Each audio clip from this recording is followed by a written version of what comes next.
नमस्कार दोस्तों, आप सभी का स्वागत है मेरे नए YouTube channel exam Nagar by Suryakant sir में। आज हम मोस्ट इम्पॉर्टेंट क्वेश्चन को सॉल्व करेंगे।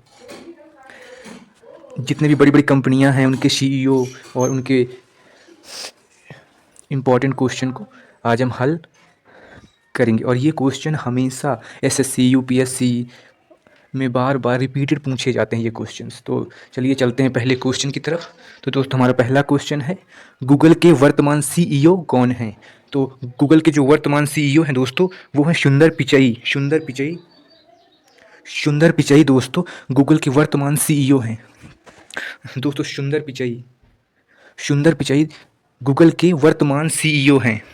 बढ़ते हैं दोस्तों अपने अगले प्रश्न की ओर। तो जो हमारा अगला क्वेश्चन है वो है माइक्रोसॉफ्ट कंपनी के सीईओ कौन हैं? तो इसका जो राइट आंसर होगा दोस्तों वो होगा सत्या नडेला इसका राइट आंसर होगा दोस्तों। माइक्रोसॉफ्ट कंपनी के जो सीईओ हैं प्रेजेंट टाइम में सत्या नडेला हैं। बढ़ते हैं दोस्तों अपने अगले क्वेश्चन की तरफ। तो जो हमारा अगला प्रश्न है वो है, यूट्यूब के सीईओ कौन हैं जो कि भारतीय मूल के हैं? तो जो यूट्यूब के जो सीईओ हैं प्रेजेंट टाइम में दोस्तों वो हैं नील मोहन यूट्यूब के सीईओ हैं प्रेजेंट टाइम में। दोस्तों बढ़ते हैं अपने अगले क्वेश्चन की ओर। तो जो हमारा अगला प्रश्न है वो है, टेस्ला और एक्स जो ट्विटर के मालिक और सीईओ कौन हैं? वो हैं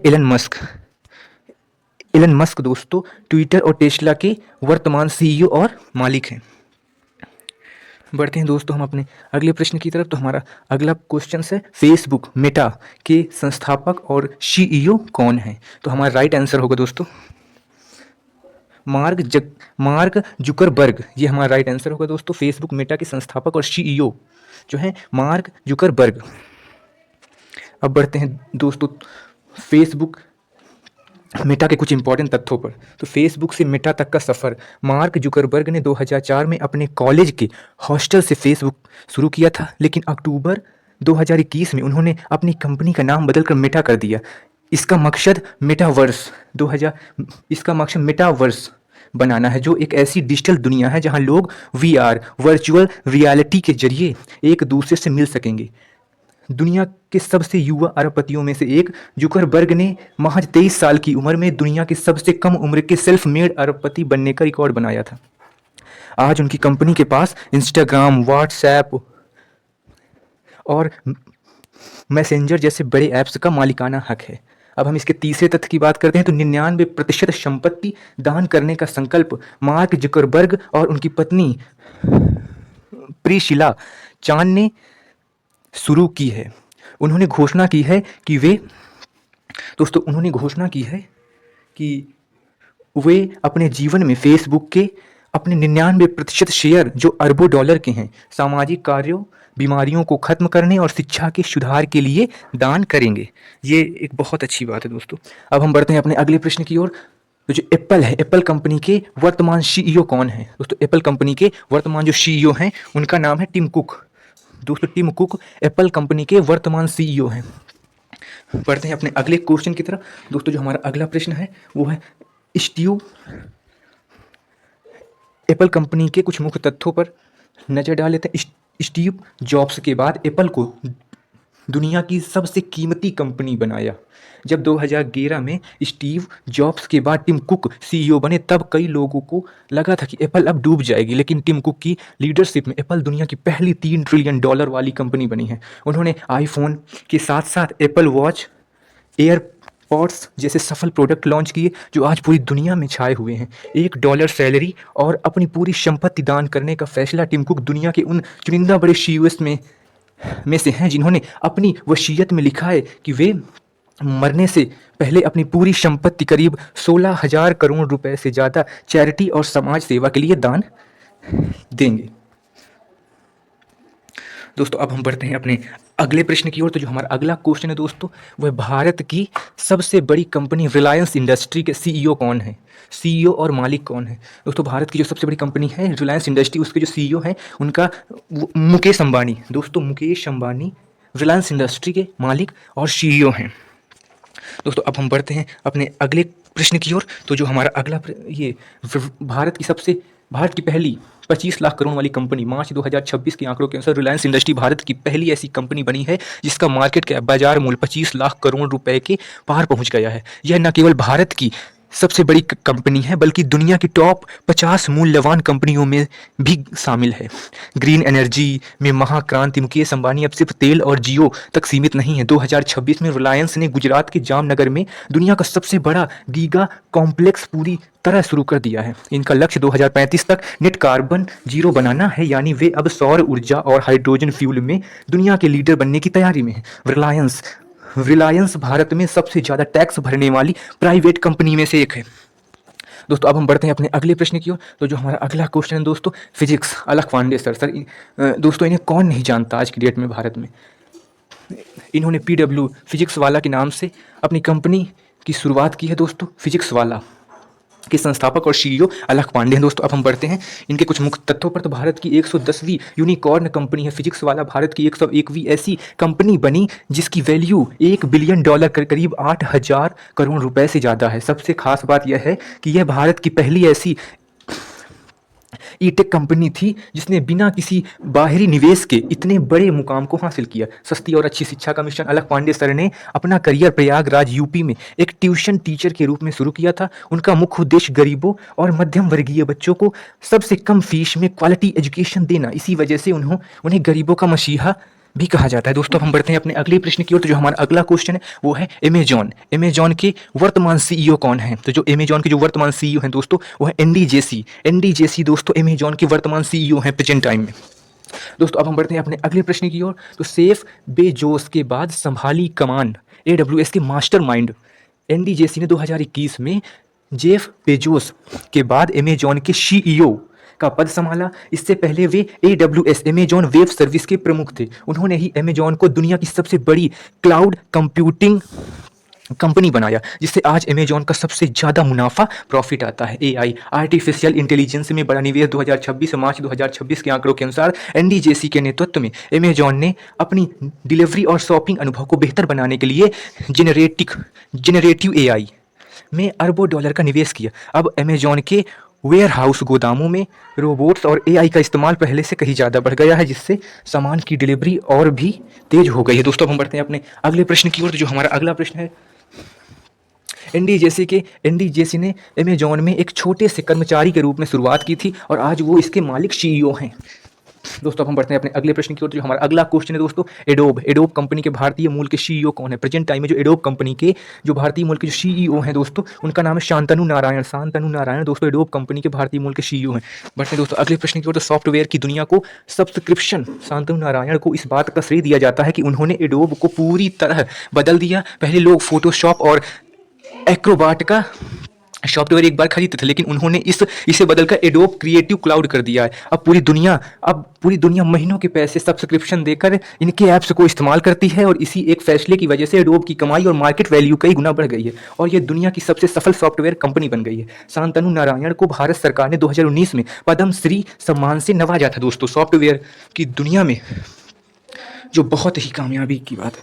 दोस्तों अब हम बढ़ते हैं अपने अगले प्रश्न की ओर। दोस्तों जो हमारा अगला क्वेश्चन वो है इंस्टाग्राम के वर्तमान CEO कौन है या वर्तमान प्रमुख कौन है। तो है एडम मोसेरी दोस्तों इंस्टाग्राम के वर्तमान CEO हैं। बढ़ते हैं अपने इंस्टाग्राम के जो प्रमुख हैं एडम मोसेरी के मुख्य तत्वों पर थोड़ा देखते हैं। एडम मोसेरी ही तय करते हैं कि आप अपनी कौन सी रील्स वायरल होगी। एडम मोसेरी ही तय करते हैं कि आपकी कौन सी रील वायरल होगी और कौन सी नहीं। इंस्टाग्राम एल्गोरिदम से फेसबुक के सबसे भरोसेमंद लीडर और रील्स मास्टरमाइंड एडम्स मोसेरी पहले फेसबुक की न्यूज़ फीड के इंचार्ज थे, लेकिन 2018 में उन्हें इंस्टाग्राम का हेड बनाया गया। उन्होंने ही इंस्टाग्राम पर रील्स फीचर्स को पूरी दुनिया में मशहूर किया ताकि टिकटॉक जैसे ऐप्स को टक्कर दी जा सके।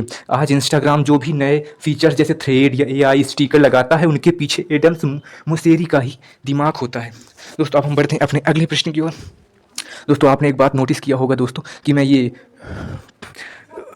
पेंसिल वाला ब्रश टूल इस्तेमाल नहीं कर रहा दोस्तों, इसलिए नहीं कर रहा क्योंकि अपलोड करते वक्त वो हट जाता है, इसलिए नहीं इस्तेमाल कर रहा दोस्तों। बढ़ते हैं अपने अगले प्रश्न की ओर दोस्तों। तो 12वां जो क्वेश्चन है दोस्तों हमारा ChatGPT बनाने वाली कंपनी OpenAI के CEO कौन है। दोस्तों ChatGPT है ओपन एआई उसकी कंपनी है, तो उसके सीईओ कौन है? तो वो हैं सैम ऑल्टमैन। दोस्तों सैम ऑल्टमैन चैट जीपीटी बनाने वाली कंपनी ओपन एआई के सीईओ हैं। दोस्तों अब बढ़ते हैं इनके मुख्य तत्व पर। दोस्तों एलन मस्क भी ओपन एआई के शुरुआती संस्थापकों में शामिल थे, लेकिन बाद में उन्होंने कंपनी छोड़ दी थी। Sam Altman CEO open AI. AI क्रांति के जगत जनक सैम ऑल्टमैन ने ही दुनिया के सामने चैट जीपीटी पेश किया, जिसने पूरी दुनिया में आर्टिफिशियल इंटेलिजेंस एआई की होड़ मचा दी। इनकी वजह से ही आज गूगल और माइक्रोसॉफ्ट जैसी बड़ी कंपनियां भी अपने एआई टूल्स बनाने पर मजबूर हो गई हैं। कंपनी से बाहर जाना और फिर धमाकेदार वापसी। नवंबर 2023 में एक बहुत बड़ा ड्रामा हुआ था जब ओपन एआई की बोर्ड ने सैम ऑल्टमैन को अचानक नौकरी से निकाल दिया था, लेकिन कंपनी के लगभग सभी कर्मचारियों 700 से ज़्यादा ने इस्तीफा देने की धमकी दी, जिसके बाद मात्र 5 दिनों के अंदर उन्हें ससम्मान वापस सीईओ बनाया गया। यह कॉर्पोरेट जगत की सबसे बड़ी वापसी मानी जाती है। दोस्तों अब हम बढ़ते हैं अपने अगले प्रश्न की ओर, जो कि नेटफ्लिक्स के वर्तमान सीईओ। दोस्तों जो नेटफ्लिक्स के जो वर्तमान सीईओ हैं दोस्तों, वो है टेड सारंगडोस और ग्रेग पीटर। दोस्तों टेड सारंगडोस और ग्रेग पीटर दोस्तों नेटफ्लिक्स के वर्तमान सीईओ हैं। दोस्तों इनके मुख्य तथ्यों पर थोड़ा नजर डालते हैं। नेटफ्लिक्स की शुरुआत 1997 में हुई थी और आज इसके पास 260 मिलियन 26 करोड़ से ज़्यादा सब्सक्राइबर हैं। दोस्तों 26 करोड़ 260 मिलियन सब्सक्राइबर्स हैं। डीवीडी रिटेल में स्ट्रीमिंग किंग तक का सफर। नेटफ्लिक्स की शुरुआत घर घर डीवीडी पहुंचाने से हुई थी, लेकिन टेड सारंगडोस ने कंपनी को पूरी तरह बदल दिया। उन्होंने ओरिजिनल कंटेंट जैसे स्ट्रेंजर थिंग्स और मनी हेस्ट बनाने पर जोर दिया, जिसकी वजह से आज नेटफ्लिक्स दुनिया का सबसे बड़ा ओटीटी प्लेटफॉर्म बन गया है। पासवर्ड शेयरिंग पर रोक और नया एड प्लान 2026 में। ग्रेग पीटर्स के नेतृत्व में नेटफ्लिक्स ने 2026 तक दुनिया भर में पासवर्ड शेयरिंग को पूरी तरह बंद कर दिया, जिससे कंपनी की कमाई में भारी बढ़ोतरी हुई। साथ ही उन्होंने कम कीमत वाला एड वाला प्लान भी शुरू किया, ताकि ज़्यादा से ज़्यादा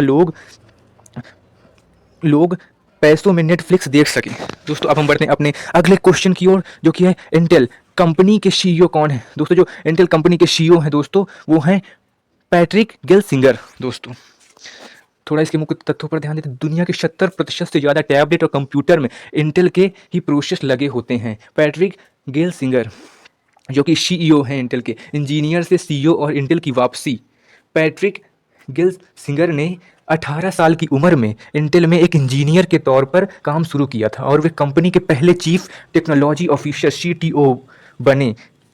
बीच में उन्होंने कंपनी छोड़ दी थी, लेकिन दोस्तों बीच में उन्होंने कंपनी छोड़ दी थी, लेकिन 2021 में उन्हें वापस बुलाया गया ताकि इंटेल में एनवीइडिया और एएमडी जैसी कंपनियों से मिल रही कड़ी टक्कर से बचाया जा सके। उनके नेतृत्व में इंटेल अब फिर से दुनिया का सबसे बेहतरीन प्रोसेसर चिप बनाने पर ध्यान दे रहा है। दोस्तों अब हम बढ़ते हैं अपने अगले प्रश्न की ओर। दोस्तों ये बहुत ही मोस्ट इंपॉर्टेंट क्वेश्चन है, जो कि हमेशा कॉम्पिटेटिव एग्जाम में पूछे जाते हैं। दोस्तों ये हमेशा एसएससी यूपीएससी हमेशा हर कॉम्पिटेटिव एग्जाम में पूछे जाते हैं। दोस्तों आपके सूर्यकांत ने बहुत मेहनत की है। दोस्तों अब हम बढ़ते हैं अपने अगले प्रश्न की ओर। दोस्तों स्टार बक्स के भारतीय मूल के सीईओ कौन है? दोस्तों स्टार बक्स के भारतीय मूल के जो सीईओ हैं तो कौन है? दोस्तों लक्ष्मण नरसिम्हन। दोस्तों लक्ष्मण नरसिम्हन स्टार बक्स के भारतीय मूल के सीईओ हैं। दोस्तों लक्ष्मण नरसिम्हन। दोस्तों स्टार बक्स दुनिया की सबसे बड़ी कॉफ़ी हाउस चेन है, जिसके 80 से ज़्यादा देशों में 38,000 से ज़्यादा स्टोर्स हैं। लक्ष्मण नरसिम्हन ने मार्च 2023 में कार्यभार संभालने से पहले कई हफ्तों तक स्टारबक्स के स्टोर्स में खुद कॉफ़ी बनाई और ग्राहकों को सर्व किया। उन्होंने बाकायदा बरिस्ता की ट्रेनिंग ली और सर्टिफिकेट हासिल किया ताकि वे बिजनेस को ज़मीन से समझ सकें। वे आज भी महीनों में कम से कम आधा दिन स्टोर में बिताते हैं। भारतीय शिक्षा ग्लोबल करियर। उन्होंने अपनी इंजीनियरिंग की पढ़ाई पुणे से की। स्टारबक्स से पहले वे पेप्सिको और रेकिट जैसी दिग्गज कंपनियों में बड़े पदों पर रह चुके हैं। उनके नेतृत्व में आज स्टारबक्स भारत जैसे देशों में अपने स्टोर की संख्या तेजी से बढ़ा रहा है। दोस्तों अब हम बढ़ते हैं अपने अगले प्रश्न की ओर। दोस्तों जो आईबीएम। दोस्तों आईबीएम कंपनी के अध्यक्ष और सीईओ कौन है? दोस्तों आईबीएम कंपनी के जो सीईओ और अध्यक्ष हैं दोस्तों वो हैं अरविंद कृष्णा। दोस्तों अरविंद कृष्णा आईबीएम कंपनी के अध्यक्ष और सीईओ हैं। दोस्तों अब हम बढ़ते हैं अपने अगले प्रश्न की ओर। तो आईबीएम ने ही दुनिया का पहला एटीएम, फ्लॉपी डिस्क और हार्ड ड्राइव बनाया था। क्लाउड और एआई के उस्ताद एआई के उस्ताद अरविंद कृष्णा ने ही दोस्तों आईबीएम को पुरानी टेक्नोलॉजी से निकालकर hybrid cloud artificial intelligence AI की दुनिया में नंबर 1 बनाने की शुरुआत की। उन्होंने मशहूर सॉफ्टवेयर कंपनी रेड हैट को खरीदने में सबसे बड़ी भूमिका निभाई थी, जो आईबीएम के इतिहास की सबसे बड़ी डील करीब 34 मिलियन डॉलर मानी जाती है। भारतीय शिक्षा और ग्लोबल पहचान। इन्होंने अपनी इंजीनियरिंग की पढ़ाई आईआईटी कानपुर से की। 1990 में आईबीएम ज्वाइन करने के बाद उन्होंने कंपनी में रिसर्च विभाग में बड़े बदलाव किए। आज वे दुनिया के उन चुनिंदा प्रभावशाली भारतीय सीईओ में शामिल हैं जो पूरी दुनिया में डिजिटल इकोनॉमी को कंट्रोल करते हैं। दोस्तों अब हम बढ़ते हैं अपने अगले प्रश्न की ओर। तो दोस्तों जो हमारा अगला क्वेश्चन है वर्ल्ड बैंक। दोस्तों वर्ल्ड बैंक के वर्तमान अध्यक्ष कौन है? दोस्तों अजय बंगा वर्ल्ड बैंक के वर्तमान अध्यक्ष हैं। दोस्तों अजय बंगा वर्ल्ड बैंक के वर्तमान अध्यक्ष हैं। दोस्तों अब हम इनके मुख्य तथ्यों पर नजर डालते हैं। अजय बंगा को 2016 में भारत सरकार द्वारा पद्मश्री से सम्मानित किया जा चुका है। अजय बंगा अध्यक्ष वर्ल्ड बैंक, पहले भारतीय अमेरिकी अध्यक्ष। अजय बंगा वर्ल्ड बैंक के इतिहास में पहले भारतीय अमेरिकी अध्यक्ष हैं। उन्हें जून 2023 में इस पद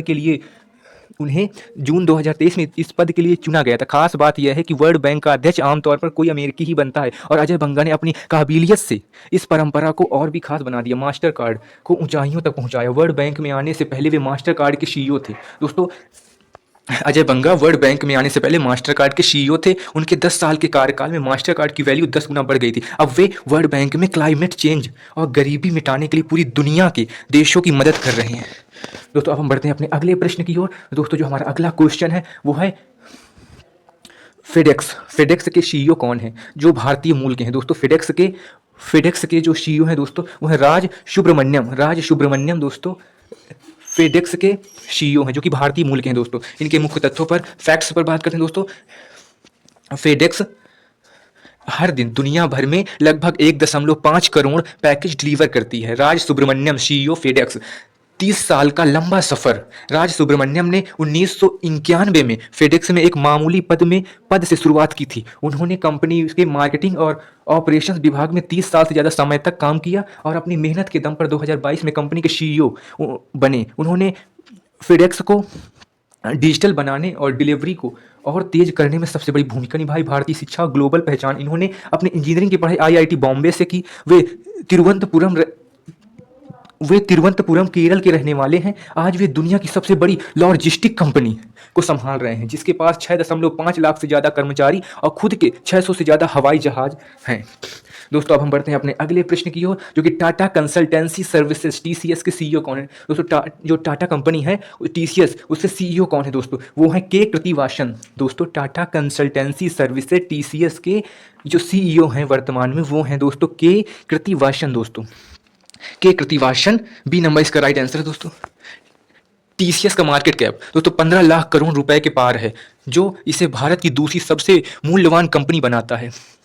दोस्तों इसके मुख्य तथ्यों पर ध्यान देते हैं। 35 सालों का लंबा अनुभव। टीसीएस के पुराने सिपाही के कृतिवासन ने 1989 में टीसीएस ज्वाइन की थी। उन्होंने कंपनी में एक जूनियर लेवल से शुरुआत की और अपनी मेहनत से सीईओ के पद तक पहुंचे। उन्होंने राजेश गोपीनाथन के इस्तीफे के बाद 1 जून 2023 को कार्यभार संभाला। वे बैंकिंग और फाइनेंशियल सेक्टर बीएफएसआई के एक्सपर्ट माने जाते हैं। भारत की सबसे बड़ी प्राइवेट एम्प्लॉयर कंपनी। इसके नेतृत्व में टीसीएस टाटा कंसल्टेंसी सर्विसेज आज भारत की ऐसी कंपनी है जिसमें सबसे ज़्यादा कर्मचारी 6 लाख से ज़्यादा काम करते हैं। टीसीएस न केवल भारत में बल्कि पूरी दुनिया में आईटी सर्विसेज के मामले में दूसरे नंबर पर आती है।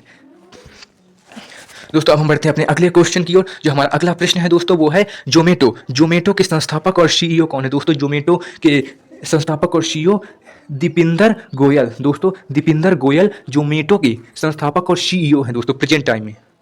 दोस्तों इसके मुख्य तथ्यों और फैक्ट्स पर बात करते हैं। दोस्तों दीपिंदर गोयल ने आईआईटी दिल्ली से पढ़ाई की है और आज वे भारत के सबसे कम उम्र के अरबपतियों में से एक हैं। दीपिंदर गोयल संस्थापक और सीईओ जोमेटो। मेन्यू कार्ड की फोटो से शुरू हुआ सफर। दीपिंदर गोयल ने जोमेटो की शुरुआत 2008 में फूडी बे नाम से की थी। वे अपनी ऑफिस की कैंटीन में लोगों को मेन्यू कार्ड के लिए लाइन में लगते देखते थे तो उन्होंने बस मेन्यू कार्ड की फोटो खींचकर ऑनलाइन डाल दी ताकि लोग ऑफिस में बैठे बैठे ऑर्डर सोच सकें। यही छोटा सा आइडिया आज भारत की सबसे बड़ी फूड डिलीवरी कंपनी बन गया। भारत की पहली बड़ी टेक लिस्टिंग 2021 से 2026 जुलाई 2021 में जोमेटो भारत की पहली ऐसी बड़ी स्टार्टअप कंपनी बनी जो शेयर मार्केट आईपीओ में लिस्ट हुई। मार्च 2026 के आंकड़ों के अनुसार जोमेटो ने न केवल फूड डिलीवरी बल्कि ब्लिंकिट को खरीदकर भारत में 10 मिनट की डिलीवरी को दुनिया में अपना दबदबा बना लिया। दोस्तों अब हम बढ़ते हैं अपने अगले प्रश्न की ओर, जो कि हमारा अगला प्रश्न है भारतीय एयरटेल। भारतीय एयरटेल के मैनेजिंग डायरेक्टर और सीईओ कौन है? दोस्तों भारतीय एयरटेल के मैनेजिंग डायरेक्टर और जो सीईओ है दोस्तों प्रेजेंट टाइम में वो है गोपाल विट्ठल। दोस्तों गोपाल विट्ठल भारतीय एयरटेल के मैनेजिंग डायरेक्टर और सीईओ हैं दोस्तों, गोपाल विट्ठल। दोस्तों अब हम इसके फैक्ट्स पर बात करते हैं तो गोपाल विट्ठल को कई बार भारत के बेस्ट सीईओ के अवार्ड से नवाजा जा चुका है और वे भारतीय इंटरप्राइजेज के बोर्ड के मेंबर भी हैं। दोस्तों गोपाल विट्ठल एमडी और सीईओ भारतीय एयरटेल को 5G की रेस में बनाए रखा। गोपाल विट्ठल को मार्केटिंग जीनियस माना जाता है। जब 2016 के बाद टेलीकॉम सेक्टर में बड़ी उथल पुथल मची थी तब उन्होंने अपनी गोपनीयता से एयरटेल को न केवल डूबने से बचाया बल्कि उसे भारत की सबसे प्रीमियम और मुनाफे वाली कंपनी बनाए रखा। मार्च 2026 तक दोस्तों मार्च 2026 तक इनके नेतृत्व में एयरटेल ने भारत के कोने कोने में 5G नेटवर्क पहुंचाने का बड़ा लक्ष्य हासिल किया है। लंबा अनुभव और एचयूएल का कनेक्शन। एयरटेल ज्वाइन करने से पहले Gopal Vitthal Hindustan Unilever limited HUL में एक बड़े पद पर थे। उन्हें कंज्यूमर माइंडसेट, ग्राहक क्या चाहता है समझने का माहिर खिलाड़ी माना जाता है। इसी वजह से एयरटेल के प्लान और सर्विसेज ग्राहकों को बहुत पसंद आती हैं दोस्तों अब हम बढ़ते हैं अपने अगले प्रश्न की ओर। दोस्तों जो आपके शूर आंसर ने बहुत मेहनत की है, एक एक प्रश्न को बहुत ही अच्छे तरीके से दोस्तों एक एक सिलेक्ट करके बनाया गया है दोस्तों, और ये हर कॉम्पिटिटिव एग्जाम दोस्तों हर कॉम्पिटिटिव एग्जाम के लिए बहुत ही मोस्ट इंपॉर्टेंट क्वेश्चन है दोस्तों। अब हम बढ़ते हैं अपने अगले प्रश्न की ओर दोस्तों। पेटीएम के संस्थापक और सीईओ कौन है? दोस्तों प्रेजेंट टाइम में जो पेटीएम के संस्थापक और सीईओ है दोस्तों वो है विजय शेखर शर्मा। दोस्तों विजय शेखर शर्मा पेटीएम के संस्थापक और सीईओ हैं दोस्तों। अब हम बढ़ते हैं अपने दोस्तों पेटीएम के कुछ मुख्य फैक्ट्स तथ्य पर ध्यान देते हैं। विजय शेखर शर्मा को 2017 में टाइम मैगनीज ने दुनिया के 100 सबसे प्रभावशाली लोगों की लिस्ट में शामिल किया था। अलीगढ़ से अरबपति का सफर। विजय शेखर शर्मा उत्तर प्रदेश के अलीगढ़ के एक छोटे से गांव से उन्होंने अपनी पढ़ाई हिंदी मीडियम से की थी और इंजीनियरिंग के दौरान उन्होंने खुद ही अंग्रेजी सीखी। 2010 में उन्होंने 197 कम्युनिकेशंस के तहत पेटीएम की शुरुआत की जो आज भारत में क्यूआर कोड और डिजिटल पेमेंट का पर्याय बन चुका है। 2016 की नोटबंदी और पेटीएम की ग्रोथ। नवंबर 2016 को जब भारत में नोटबंदी हुई तब पेटीएम ने रातों रात पूरे देश में अपनी पहुंच बना ली। पेटीएम करो का नारा इतना मशहूर हुआ कि छोटे से छोटा रेहड़ी पटरी वाले भी डिजिटल पेमेंट लेने लगे। मार्च 2026 के अपडेट के अनुसार पेटीएम अब बैंकिंग सेक्टर में चुनौतियों के बावजूद नए पेमेंट एग्रीगेटर और एआई फीचर्स के साथ खुद को फिर से मजबूत कर रहा है।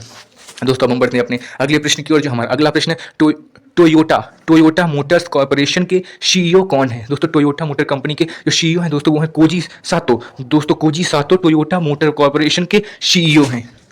दोस्तों इसके मुख्य तथ्यों पर ध्यान देते हैं। टोयोटा लगातार कई सालों से दुनिया की सबसे ज़्यादा कारें बेचने वाली नंबर 1 कंपनी बनी हुई है। इंजीनियरिंग से सीईओ तक का सफ़र। कोजी सातो ने 1992 में एक मैकेनिकल इंजीनियरिंग के तौर पर टोयोटा ज्वाइन की थी। उन्होंने मशहूर लग्जरी कार लेक्सस के चीफ इंजीनियर के रूप में अपनी काबिलियत साबित की। अप्रैल 2023 में उन्होंने दिग्गज ऑफियो टोयोटा की जगह ली जो टोयोटा परिवार की ही वारिस थी। इलेक्ट्रॉनिक कार ईवी की तरफ बड़ा कदम। इनके नेतृत्व में टोयोटा अब अपनी पुरानी इमेज सिर्फ हाइब्रिड कारों वाली के बाहर निकलकर पूरी दुनिया की इलेक्ट्रॉनिक और हाइड्रोजन फ्यूल पर ध्यान दे रही है। इनका लक्ष्य 2026 तक पूरी दुनिया में लाखों इलेक्ट्रॉनिक कारें बेचना है दोस्तों।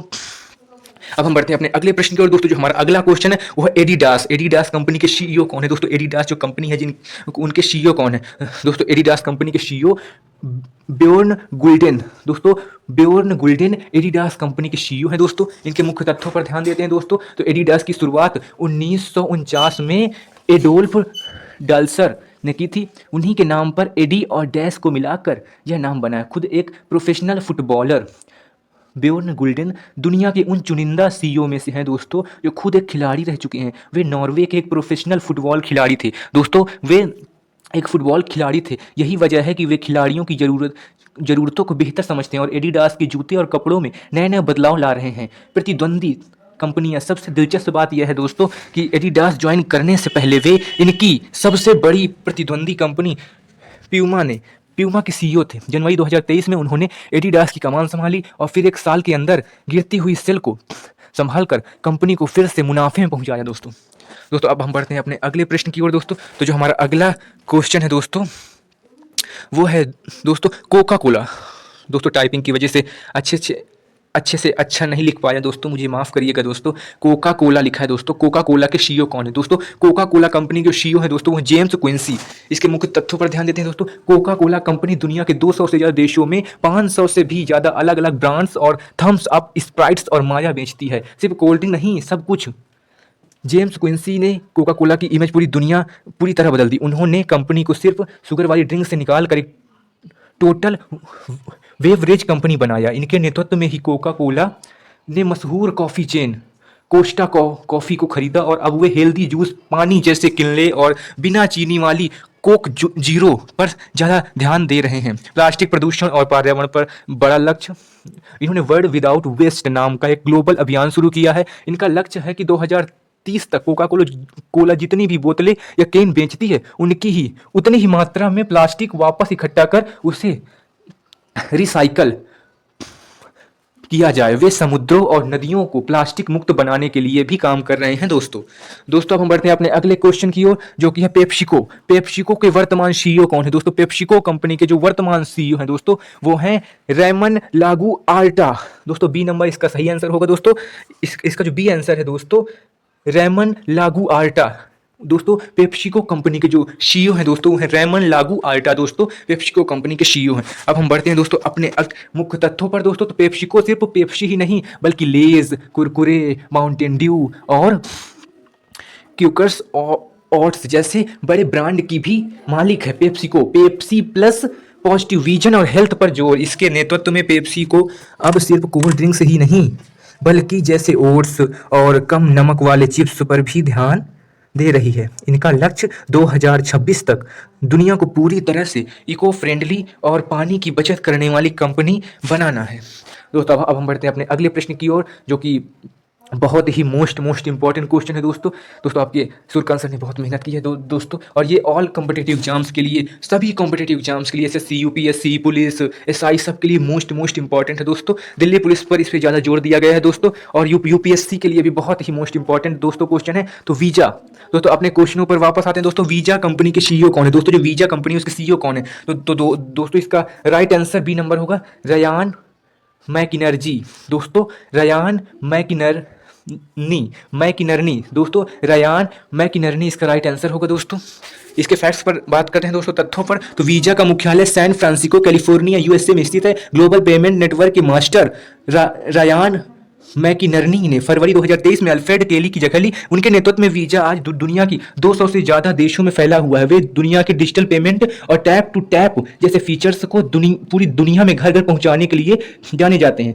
4 अरब दोस्तों 4 अरब से ज़्यादा कार्ड का नेटवर्क। इनके कार्यकाल में वीजा का नेटवर्क इतना बढ़ गया कि आज दुनिया भर में 4.2 अरब मतलब 4.2 बिलियन से ज़्यादा वीजा कार्ड इस्तेमाल हो रहे हैं। रयान अब वीजा को सिर्फ कार्ड तक सीमित न रखकर क्रिप्टो और एआई आधारित पेमेंट की तरफ ले जा रहे हैं दोस्तों। ये हमारी करंट अफेयर की दूसरी क्लास है दोस्तों जो कि बहुत मोस्ट इंपॉर्टेंट है दोस्तों। इसे कृपया पढ़ें और ऑल कॉम्पिटिटिव एग्जाम्स के लिए बहुत ही बेस्ट क्लासेज हैं दोस्तों ये। अपने अगले प्रश्न की ओर बढ़ते हैं दोस्तों। मास्टर कार्ड के वर्तमान सीईओ कौन है दोस्तों? मास्टर कार्ड के जो वर्तमान सीईओ हैं दोस्तों वो हैं माइकल मी बैक। दोस्तों ए नंबर इसका राइट आंसर होगा दोस्तों। माइकल मी बैक इसका राइट आंसर है दोस्तों। अब हम बढ़ते हैं इसके मुख्य तथ्य पर दोस्तों। तो मास्टर कार्ड दुनिया के 210 से ज़्यादा देशों में फैला हुआ है और 150 से ज़्यादा करेंसी में काम करता है दोस्तों। माइकल मी बैक डिजिटल और बिना कार्ड वाली पेमेंट के उस्ताद माइकल मी बैक ने जनवरी 2021 में कार्यभार संभाला। उन्होंने मास्टर कार्ड को सिर्फ एक प्लास्टिक कार्ड कंपनी से बदलकर एक डिजिटल टेक कंपनी बना दिया। वे आज मोबाइल से पेमेंट करने वाली टेक्नोलॉजी पर ज़्यादा जोर दे रहे हैं। क्रिप्टो और ब्लॉकचेन। इनके नेतृत्व में मास्टर कार्ड ने क्रिप्टो करेंसी को अपने नेटवर्क से जोड़ने के लिए बड़े कदम उठाए हैं। माइकल का मानना है कि भविष्य में लोग डिजिटल करेंसी से ही शॉपिंग करेंगे, इसलिए वे मास्टर कार्ड को फ्यूचर रेडी बना रहे हैं दोस्तों। अब हम बढ़ते हैं अपने अगले प्रश्न की ओर जो कि है डिज्नी के वर्तमान सीईओ कौन है दोस्तों? डिज्नी के वर्तमान जो सीईओ हैं दोस्तों वे हैं बॉब इगर दोस्तों। बॉब इगर डिज्नी के वर्तमान सीईओ हैं दोस्तों। इनके तथ्यों पर बात करते हैं दोस्तों। अब हम बढ़ते हैं अपने अगले प्रश्न की ओर। जो हमारा अगला क्वेश्चन है दोस्तों वो है इन्फोसिस। इन्फोसिस के सीईओ कौन है दोस्तों? इन्फोसिस कंपनी के सीईओ कौन है? बहुत बड़ी कंपनी है दोस्तों इन्फोसिस, उसके जो सीईओ हैं वो कौन है? तो दोस्तों सलिल पारेख। दोस्तों सलिल पारेख इन्फोसिस के सीईओ हैं दोस्तों, सलिल पारेख। दोस्तों इनके मुख्य तथ्यों पर बात करते हैं। सलिल पारेख को मार्च 2027 तक के लिए दोबारा इन्फोसिस का सीईओ नियुक्त किया गया है। सलिल पारेख एरोनॉटिकल इंजीनियर से आईआईटी के दिग्गज तक, सलिल पारेख ने अपनी एजुकेशन आईआईटी बॉम्बे से एरोनॉटिकल इंजीनियरिंग में की थी। आमतौर पर लोग इस पढ़ाई के बाद रॉकेट या प्लेन की फील्ड में जाते हैं, लेकिन उन्होंने कंप्यूटर साइंस में मास्टर डिग्री ली और आईटी की दुनिया में अपना लोहा मनवाया। आज वे भारत के सबसे ज़्यादा सैलरी पाने वाले सीईओज में से एक हैं। इन्फोसिस का डिजिटल कायाकल्प 2018 से 2018 में जब सलिल पारेख ने कप्तान संभाली तब कंपनी थोड़े मुश्किल दौर से गुजर रही थी। इन्होंने आते ही अपना पूरा ध्यान क्लाउड और आर्टिफिशियल इंटेलिजेंस एआई पर लगाया। इनके नेतृत्व में इन्फोसिस ने इतनी तरक्की की कि 2026 तक कंपनी ने 90% 90% से ज़्यादा बड़े क्लाइंट्स अब इनके एआई टूल्स का इस्तेमाल कर रहे हैं। दोस्तों ये हमारी आज की सबसे मोस्ट इंपॉर्टेंट क्लास थी दोस्तों एग्जाम नगर बाई शूरकांत सर की। दोस्तों ये दूसरी क्लास है दोस्तों, जो कि मोस्ट इंपॉर्टेंट है दोस्तों, और ये सभी क्वेश्चन बहुत ही इम्पॉर्टेंट मोस्ट इम्पॉर्टेंट क्वेश्चन है दोस्तों